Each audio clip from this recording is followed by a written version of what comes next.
Is your vintage Kirby not picking up as it used to? Then this is the video for you.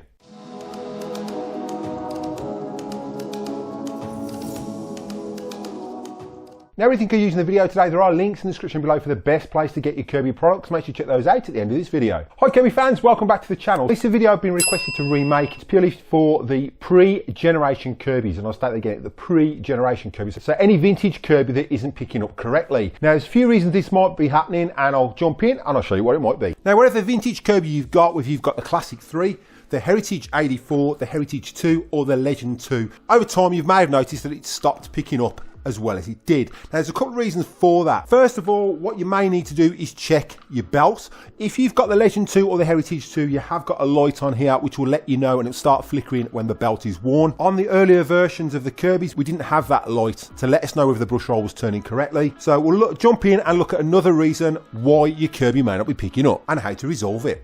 So first up with your Kirby, you've got to remove the portable head. Now, if you've been vacuuming, obviously you're going to have your belt wound on. So lift your hood, turn that. So on these, there's no green to green, red to red. It's just a belt off and belt on.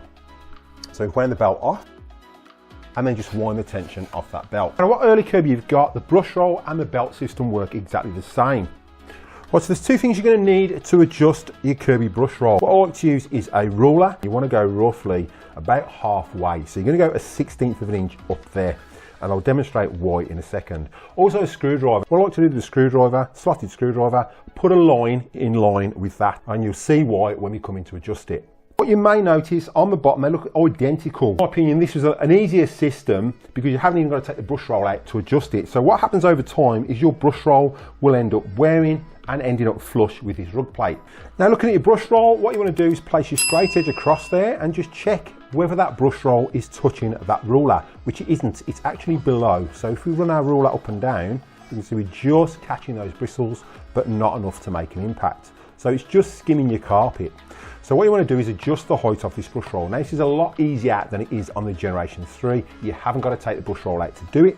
So all we're going to do is adjust these two screws on the end. Now, if you've got an original brush roll or a later brush roll, they work exactly the same, except the newer ones have seal bearings on the end, which makes them spin more freely, and you get 4 brushes on there as well for more agitation. I will put links in the description down below of where to get a new brush roll for your early vintage Kirbys. Now, to make it easier, this is why I put a line on there. So when we drop our screwdriver in there, we've got our line, and we're going to turn this 2 complete turns. So you're going to go 1, that's half, that's 1, and that's 2. You can see it's still in line. Now on the other side, we're going to slot our slotted screwdriver in. So I've zoomed on the screw so you can see, and we're going to turn that 2 full turns. So there's half, 1, 1.5, 2.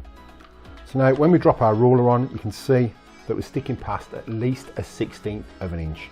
That's catching all the brush roll, and that should be even all the way down that brush roll as we turn it. Most importantly, when adjusting these, make sure you adjust them exactly the same. So keep your screwing line on either side, and again, it's 2 full turns for that 1/16 of an inch. And don't forget, if you're using the video today, there are links in the description below for the best place to get those Kirby products. Make sure you check those out at the end of this video. So I hope you found that video really helpful, and it gets your vintage Kirby cleaning as good as new again. Now, for those of you looking to service an older Kirby like a Classic 3, check out this playlist here. And for those of you looking to service your Generation Kirby, check out this section here. So thanks for watching, happy cleaning, and I'll catch you next one.